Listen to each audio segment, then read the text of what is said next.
नमस्कार दोस्तों, आप सभी का स्वागत है हमारे YouTube चैनल यूवी टेक ज्ञान में। हमारा आज का टॉपिक है रिज्यूमे कैसे बनाते हैं। अगर आप इस चैनल पर नए हैं तो चैनल को सब्सक्राइब कीजिए, वीडियो अच्छी लगी तो लाइक कीजिए, कमेंट्स कीजिए, अपने दोस्तों के साथ शेयर कीजिए। आइए हम टॉपिक पे बात करते हैं फिर से कि हमारा जो टॉपिक है रिज्यूमे और सीवी। पहले तो इस दोनों में आपको अंतर पता होना चाहिए कि रिज्यूमे क्या होता है और सीवी क्या होता है। रिज्यूमे की बात करें तो सब जैसे कि अगर आप कोई कंपनी छोड़ते हैं, 1 से 2 साल का आपके पास अगर एक्सपीरियंस है, या तो आप कोई यूनिवर्सिटी या कोई कॉलेज या कोई ट्रेनिंग सेंटर छोड़ करके अगर आए हैं, तो आपने कोई जॉब के लिए इंटरव्यू देना है तो आपको उसमें रिज्यूमे की लोड पड़ती है। बट अगर आपके पास ज़्यादा एक्सपीरियंस है, जैसे 8 साल 10 साल 15 साल का एक्सपीरियंस है, तो आप उसमें जो पेश करेंगे किसी भी इंटरव्यूअर के सामने, तो आपने पेश करना है अपना सीवी। सीवी और रिज्यूमे में यही फ़र्क होता है कि रिज्यूमे आपका 2 से 3 पेज का होता है और सीवी आपका कम से कम 8 से 10 पेज का होता है। सीवी का मतलब ये होता है कि आपकी बायोग्राफी पूरी लिखी जाती है, जैसे कि अगर आपने 8 कंपनी में काम किया, कितने कितने साल काम किया है, कितना कितना जॉब किया है, वहाँ पर क्या क्या काम किया है, आप सारा डिस्क्राइब उसमें कर सकते हैं। बट रिज्यूम में क्या है कि आपकी स्किल और आपकी एजुकेशन मेन होता है इसमें। जैसे कि आपका कितना आपने स्टडी की है। आपने अगर 10th की है, +2 की है, आपने कोई ग्रेजुएशन किया है तो आप एजुकेशन में डाल सकते हैं। आपके पास कोई टेक्निकल क्वालिफिकेशन है तो आप वो भी डाल सकते हैं। बट सीवी में ऐसा नहीं होता। सीवी में आपको हर एक चीज़ का सही पूरा व्याख्या करना पड़ता है, इसीलिए हम सीवी को 15 साल का एक्सपीरियंस में डाला जाता है। सेकंड हमारा टॉपिक आता है कि रिज्यूमे बनाते कैसे हैं। हमारे इस वीडियो में आपको रिज्यूमे बनाने का तरीका बताया जाएगा। ये वीडियो थोड़ी लंबी हो सकती है तो आप इस चैनल पर बने रहें। आइए हम रिज्यूमे की शुरुआत करते हैं। सबसे पहले हम एम एस वर्ड का ऑप्शन फाइल खोलेंगे और उसमें मेन हमारा हेडिंग आता है रिज्यूमे, RESUME। रिज्यूमे हमने लिख लिया है और इसको थोड़ा हाईलाइट करते हैं और सेंटर में करेंगे, बोल्ड करके, अंडरलाइन करके, ताकि ये ऊपर दिखना चाहिए। अगर आप सीवी बना रहे हैं तो आप करिकुलम विटे लिखेंगे, या रिज्यूमे बना रहे हैं तो आप रिज्यूमे लिखेंगे। ये लिखा जाता है रिज्यूम, काफ़ी लोग इसे गलत उच्चारण करते हैं। रिज्यूमे होता है रिज्यूम, कोई रिज्यूम का वर्ड नहीं है। सेकंड हमारा आता है, अब हमारा टॉपिक स्टार्ट होता है। मेन हेडलाइन है हमारा, तो हम यहाँ पे लिखेंगे नेम, क्योंकि मेन हेड नाम से ही सब कुछ पता लगता है। आप अपनी जो मार्जिन है आप उसको सेट कर लीजिए, कितना आपको रखना है, जहाँ पर आपका अच्छा लगे अपने हिसाब से आप रख करके सेट करके फिर कीजिएगा। जैसे हमने यहाँ पे लिखा है महेश कुमार। महेश कुमार हमारा एक ये फॉर द एग्जाम्पल हमारा नाम है और हमने अपना नाम लिख लिया है। उसके बाद एड्रेस पे हमने लिख लिया एड्रेस, जो आपका एड्रेस है आप वो एड्रेस अपना मेंशन कर दीजिए इसमें।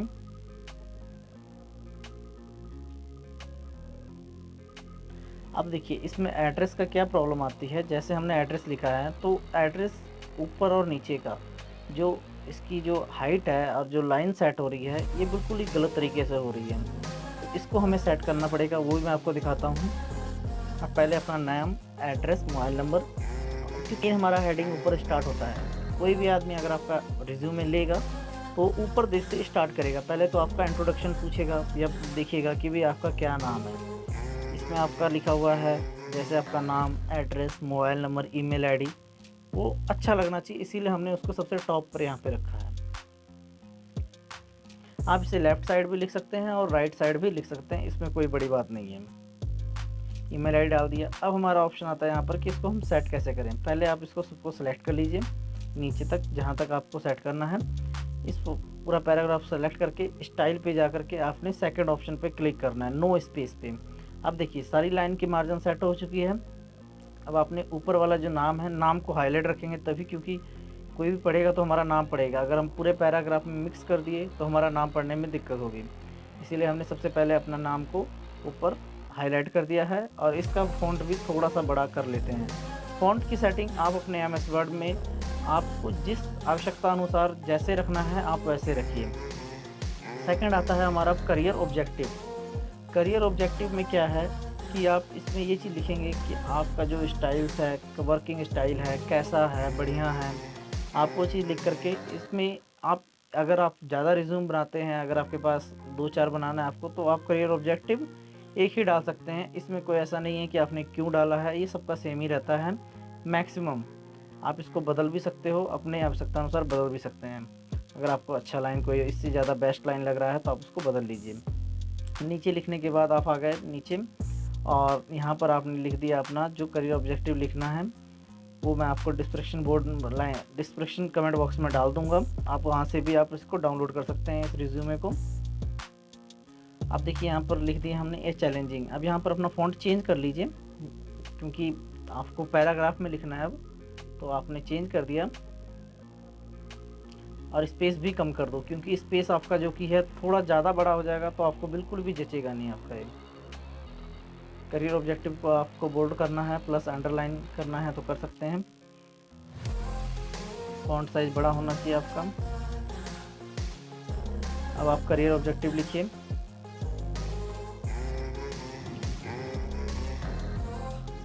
आप इस वीडियो को कंप्लीट देखिएगा। अगर आप इस वीडियो को मिस करते हैं या स्किप करके देखते हैं तो आपको बहुत सारी पॉइंट आपकी मिस हो जाएंगी और बाद में आपको पता नहीं लगेगा कि क्या क्या लिखा हुआ है।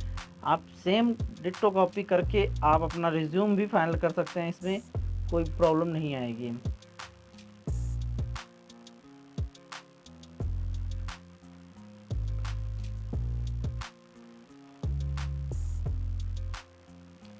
मैं टाइप करके फिर आपको बताता हूँ कि कैसे पैराग्राफ सेट करना है।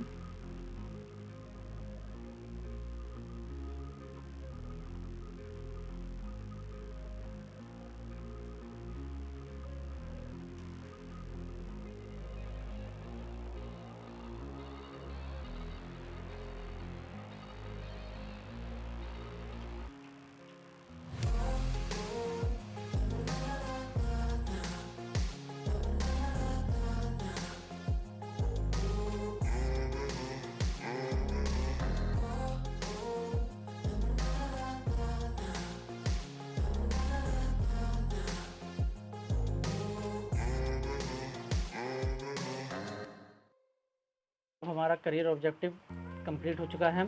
इसको हम फ़ॉन्ट साइज़ इसका थोड़ा सा बड़ा कर लेते हैं, क्योंकि मेरे को सही नहीं लग रहा था इसलिए मैंने कर लिया इसका फ़ॉन्ट साइज़ बड़ा।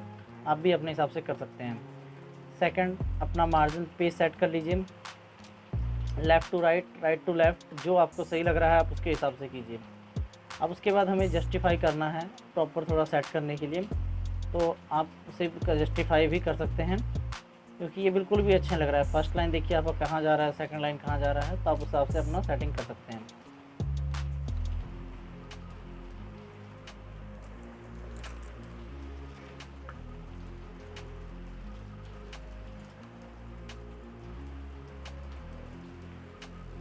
मैं यहाँ पर कुछ नॉर्मल स्पेस सेटिंग किया। अब करियर ऑब्जेक्टिव के बाद अब आपका आता है मेन क्वालिफ़िकेशन।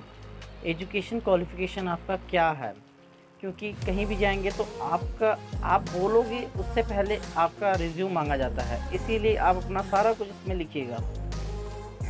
जैसा हमने पहले लिखा है करियर ऑब्जेक्टिव, उसी की उसकी कॉपी कर लिए और नीचे पेस्ट कर दिया हमने उसको एजुकेशन क्वालिफ़िकेशन पर। और इसके नीचे हम डालेंगे अपना बुलेट। पैराग्राफ में आपको बुलेट स्टाइल मिल जाएगा। बुलेट स्टाइल में आपने क्लिक करके आपको जौन सी बुलेट स्टाइल चाहिए आप उस पर क्लिक कर सकते हैं। मेरे को ये वाला पसंद आया तो हमने ये वाला सेलेक्ट किया है। बैक स्पेस करके आप स्टार्टिंग में लिखना है तो आप वहाँ पर क्लिक करो और वहाँ से क्लिक करके अपना बुलेट स्टाइल आप ले सकते हैं।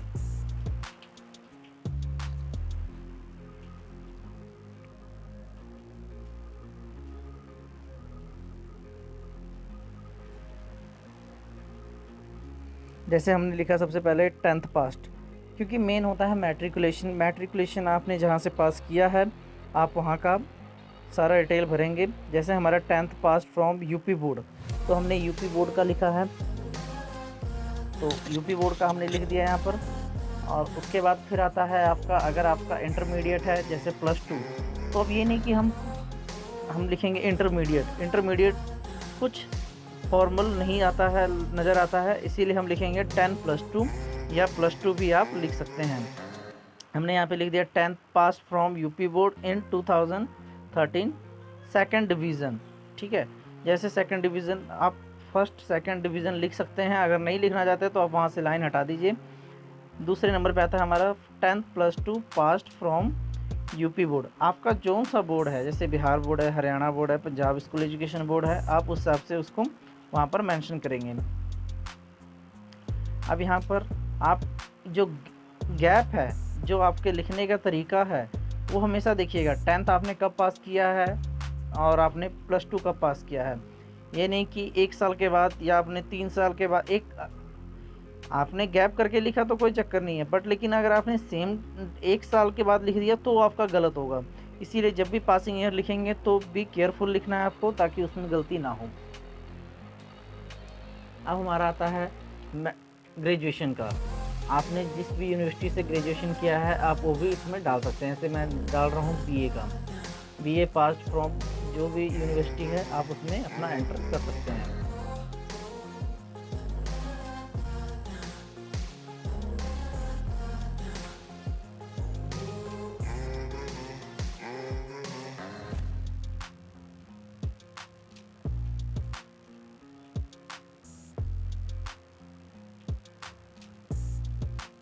अब आपका देखिए, जैसे 2013 में आपका 10th, 2 साल बाद आपका हो गया +2 पास क्लियर, और 2003 साल के बाद आपका हो गया है बीए क्लियर। उस हिसाब से ही आपको लिखना है। थर्ड ऑप्शन आता है आपका एजुकेशन क्वालिफिकेशन आपने कंप्लीट कर लिया है, तो आपका वर्क एक्सपीरियंस कितना है, क्या है, आप उसको भी इसी फॉर्मेट में लिखना है। हेडिंग आपकी जो स्टाइल है, अब मैं इसीलिए कॉपी पेस्ट कर रहा हूँ बार बार अपनी जो हेडिंग को है, क्योंकि अगर मैं बदलूँगा तो मेरा चेंज हो जाएगा, तो बिल्कुल भी वो सूटेबल नहीं होगा। इसीलिए आपको एक सीरीज़ में जो चीज़ आपने कॉपी किया है या जो चीज़ बनाया है, आप उसे कॉपी पेस्ट कर लीजिए। जैसे बुलेट स्टाइल है, अब ये नहीं कि हम यहाँ पर 1 2 3 4 डाल देंगे, वो भी बेकार हो जाएगा। और बुलेट जो स्टाइल है वो भी बिल्कुल एक सीध में होना चाहिए आपका, ये नहीं कि एक उधर भागता हुआ तो एक पीछे भागता हुआ। जैसे हम यहाँ पे लिख दिया 3 इयर्स वर्क एक्सपीरियंस, जो आपका कंपनी है, जिस कंपनी में आपने काम किया है, जितने साल काम किया है, आप उसका डाल सकते हैं। मैंने डाला है यहाँ पर 3 year work experience as a VMC operator, CMC operator, computer operator, बहुत सारे ऑपरेटर एज ए मैनेजर। आप जो चीज़ लिखेंगे वहाँ पर आपके एज अ आपके डाइजिग्नेशन के हिसाब से आप वहाँ पर अपना वर्क एक्सपीरियंस डाल सकते हैं।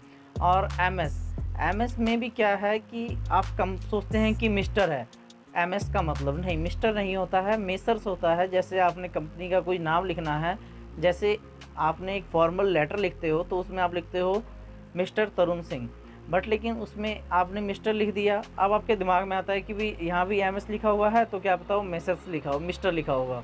नहीं, ये गलत है। जो यहाँ पे लिखा होता है कंपनी के नाम, किसी फर्म का नाम लिखते हैं तो हम M/S छोटा s डालते हैं, ताकि उस कंपनी का नाम पूरा हो। ठीक है, जैसे हमने VCK फोर्जिंग लुधियाना लिख दिया है।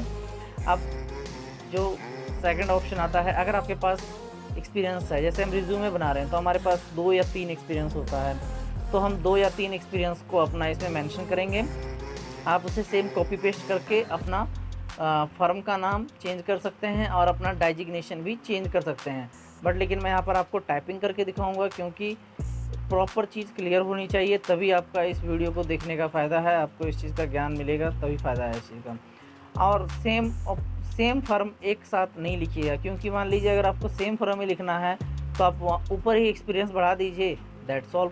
तो आपने यहाँ पर जैसे लिख दिया मैंने आकाश फोर्जिंग, ये आप अपने मर्ज़ी से जो आपकी कंपनी होगी जहाँ आपने काम किया है आप उसको सही से लिख सकते हैं। कहाँ पर है वो कंपनी, चंडीगढ़ में, हरियाणा में है, कोलकाता में है, आप उस हिसाब से लिख करके, जैसे आपका डाइजिग्नेशन है हम इसको बोल्ड करेंगे ताकि वो हाईलाइट रहे। अगर हम उसको नहीं बोल्ड करेंगे तो हाईलाइट नहीं होगा, तो आदमी को पढ़ने में, जो आपका इंटरव्यूअर है वो आपको पढ़ने में टाइम ख़राब करेगा आपका। जैसे अब ये हाईलाइट हो चुका है तो यहाँ पर साफ दिख रहा है कि आपका ये हाईलाइट पॉइंट है और उसको वो डायरेक्टली रीड करेगा। अब आपके पास थर्ड ऑप्शन है कोई तो आप उसको लिख सकते हैं, 2 डालिए, 4 डालिए, ठीक है, अगर आप डालना चाहें तो, जिस हिसाब से आपको है। बट अगर आपके पास 15 और 20 एक्सपीरियंस है, काफ़ी साल का एक्सपीरियंस है, तो आप उसमें ऊपर रिज्यूमे की जगह आप CV लिख करके भी आप बना सकते हैं, वो आपके लिए ज़्यादा बेस्ट रहेगा। अब वर्क एक्सपीरियंस के बाद आता है आपका स्ट्रेंथ में क्या है कि आपको म्यूज़िक पसंद है, रीडिंग बुक्स है, आपके पास जो स्किल्स है आप वो भी डाल सकते हैं। ताकि आपका रिज्यूमे और ज़्यादा अच्छा हो। ये रिज्यूमे 2 पेज का बनेगा और इसमें सारी डिटेल क्लियर कर रहा हूँ मैम, आप इस वीडियो पर बने रहें। फिर बुलेट स्टाइल की लोड है तो हम फिर से सेट करके अपना बुलेट स्टाइल ऑन कर लिए। अब यहाँ पर आप लिखिए जो आपके पास इसकी स्ट्रेंथ है, जैसे स्ट्रॉन्ग डिटर्मिनेंस हमने ये लिखना है। 4-5 लाइनें आपको जो अच्छी लग रही है आप वो लिख सकते हैं।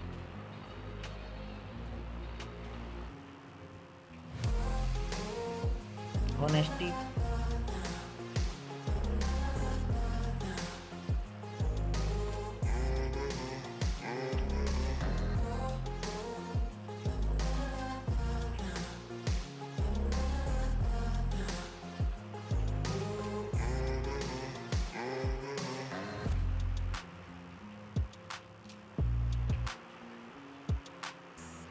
अब हमें इस रिज्यूमे को 2 पेज में बनाने के लिए थोड़ा सा हम स्पेस की सेटिंग करेंगे, जैसे कि हम 1-2 एंटर बटन दबाएंगे हर एक पैराग्राफ के बाद स्पेस के लिए, ताकि वो और खुला खुला रहे और ताकि सही से स्पेस से हमें दिखे कि हमने किस टॉपिक पे कहाँ लिखा है।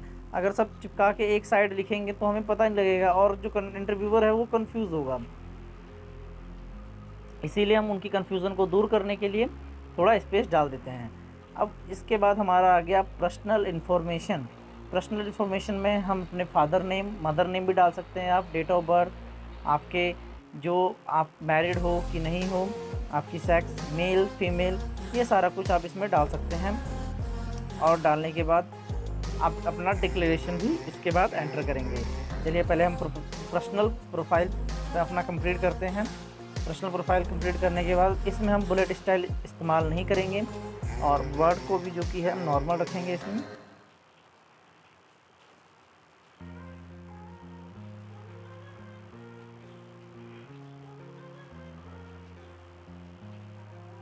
यहाँ पर फादर नेम लिखने के बाद हम 2 बारी टैब बटन प्रेस करेंगे। टैब बटन प्रेस करने के बाद आप साइन डाल करके फिर एक सिंगल टैब प्रेस करके श्री लिख करके आप जो आपके पिताजी का नाम है आप वो डाल सकते हैं।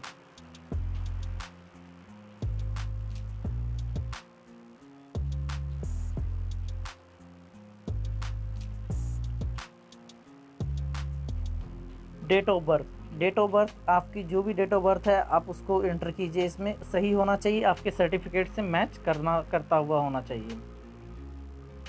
जैसे हमने यहाँ पे डाल दिया 25 जून 1990। फिर एक स्पेस छोड़ के हम डालेंगे यहाँ पर नेशनैलिटी। आपकी कौन सी नेशनैलिटी है आप लिखेंगे इंडियन। ये लिखना ज़रूरी होता है, आप इसको ज़रूर लिखिए, क्योंकि कई बार हम अपने CV को यूज़ करने के लिए हम फ़ॉरेन भेज देते हैं, अदर कंट्री में भी जॉब के लिए भेजते हैं बाय मेल के द्वारा या फिर पोस्ट करते हैं, तो आप उसको प्रॉपर ढंग से लिखिए। लैंग्वेज, लैंग्वेज में क्या है, जो आपको लैंग्वेज आती है जैसे हिंदी, पंजाबी, इंग्लिश, मराठी, उर्दू, आप उसको अपनी ईमानदारी से वहाँ पर लिखिए। क्योंकि कई बार ये होता है जो इंटरव्यूअर है वो आपसे 50 गुना ज़्यादा समझदार होता है और वो एक्सपीरियंस्ड होता है बंदा, वो इसीलिए वो आपको कुछ भी पूछ सकता है। तो इसीलिए बी केयरफुल लिखना है। अगर आपको पंजाबी नहीं आती है तो आप पंजाबी मत लिखिए, आपको इंग्लिश नहीं आती है तो आप मत लिखिए, बट आप सही लिखिए ताकि वहाँ पर आपकी बेइज्जती ना हो और आपसे वो सही सवाल कर सके और आप उसका जवाब भी सही दे सको। हॉबीज़ है, हॉबीज़ में आप लिख सकते हो रीडिंग बुक्स और लिसनिंग म्यूज़िक, ऐसी चीज़ों को आप डाल सकते हो उसमें। और अगर कोई आपकी हॉबीज़ है तो आप वो भी डाल सकते हो, कुकिंग भी डाल सकते हो, नो प्रॉब्लम।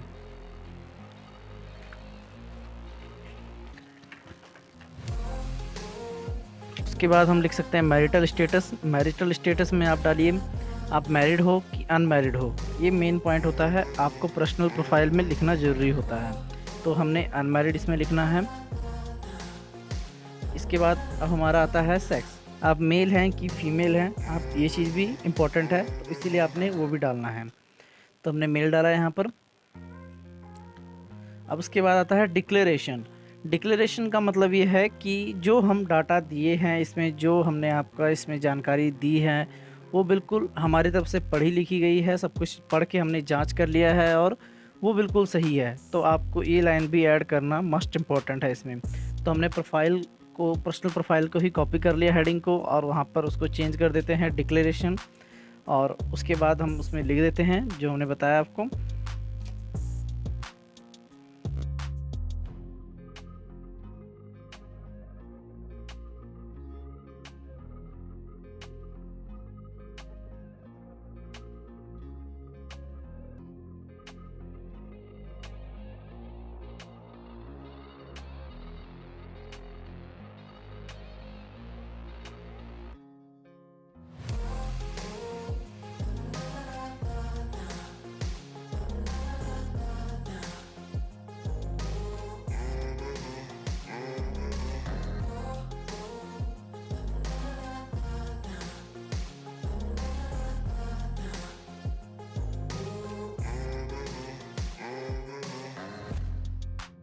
डिक्लेरेशन लिखने के बाद अब हमने हेयर बाय की स्पेलिंग को गलत किया है तो वहाँ पर ऊपर उसे करेक्शन करेंगे पहले तुम। और नेक्स्ट हमारा आता है, अब आप इस कीवर्ड को सही से पढ़ते भी रहिए ताकि आपकी कोई स्पेलिंग मिस्टेक ना हो। अब हमारा लास्ट आता है डेट। डेट का ध्यान रखिएगा, डेट जिस डेट में आपने किसी को अपना ये रिज्यूमे देना है आप उस दिन का वहाँ पर डेट लिखिए। सेकंड हमारा आता है प्लेस। प्लेस कौन सा आपका, लुधियाना, पंजाब, चंडीगढ़, यूपी, हरियाणा, आप जो है आपका आप वो लिख सकते हैं। प्रॉपर ढंग से लिख के दीजिए, क्योंकि आप ये ना हो कि अगर आपने लुधियाना में इंटरव्यू दिया है तो आप चंडीगढ़ का लिख के देंगे, तो ये सरासर गलत है। अब उसके बाद प्लेस के सामने ही आप लिख सकते हैं नेम, क्योंकि सिग्नेचर का नेम होता है तो आप उसको बोल्ड में लिखिएगा, सुंदर सजा के लिखिएगा ताकि वो आपका अट्रैक्टिव लगे। बिकॉज एक बात ध्यान रखिएगा, आप इंटरव्यू देने गए हैं अगर, तो अगर आपका first impression is last impression, अगर आपका इंप्रेशन पहला इंप्रेशन बहुत अच्छा होता है तो आपका हमेशा इंप्रेशन बरकरार रहेगा। तो हमें सारा रिज्यूम हम चेक कर लेते हैं एक बार। स्पेलिंग चेक करना बहुत ज़रूरी है, आप 2 बार 4 बार 10 बार अपने रिज्यूमे को प्रॉपर पढ़ के देखिए।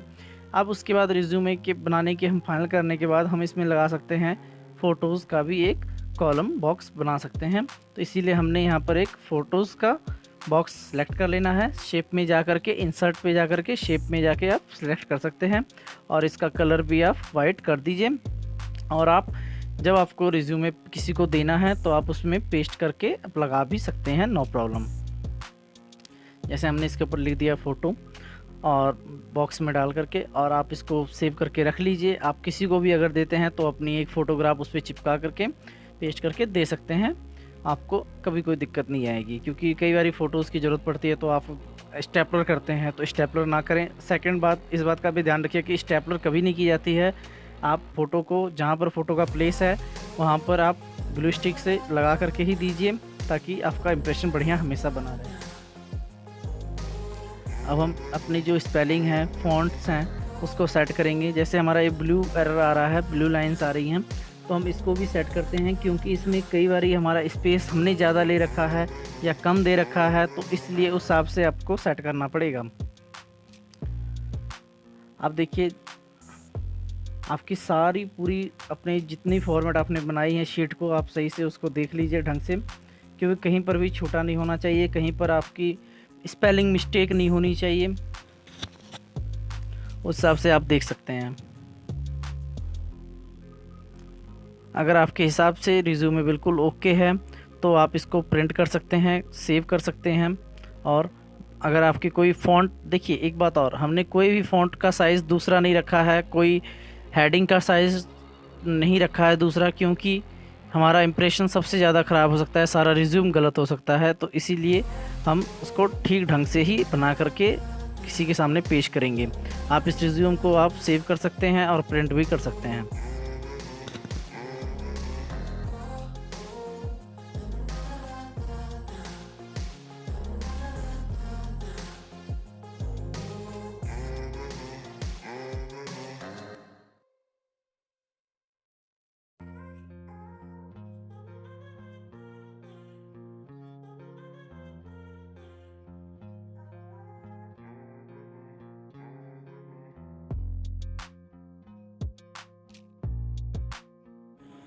अब आपने देख लिया कि कैसे रिज्यूम बनाते हैं। रिज्यूम बनाने के लिए अब फ्यूचर में कभी अगर आप कभी इंटरव्यू देने जाते हैं तो आपको ये पता होना चाहिए कि आपका जो रिज्यूम है या सीवी है, 2 पेपर के जो पेपर होंगे आपके हाथ में, वो कौन से पेपर होने चाहिए, क्योंकि ये बहुत ही इंपॉर्टेंट होता है कि आपके रिज्यूमे और सीवी में क्या अंतर है। इसीलिए दोस्तों आप कभी भी रिज्यूम बनाएं, बी केयरफुल बनाएं। फ़ॉन्ट स्टाइल एक साइज रखिए और जो आपको आता है रिज्यूमे में आप उसी चीज़ का वर्णन कीजिए कि क्या है, क्योंकि जो अपना मेन इंटरव्यूअर होता है वो आपसे 10 गुना एक्सपर्ट होता है। इसीलिए आप सही लिख के जाइए और सही सवालों का जवाब दीजिए वहाँ पर जाकर। इस वीडियो को देखने के लिए थैंक्स फॉर वॉचिंग। जय हिंद, वंदे मातरम, भारत माता की जय।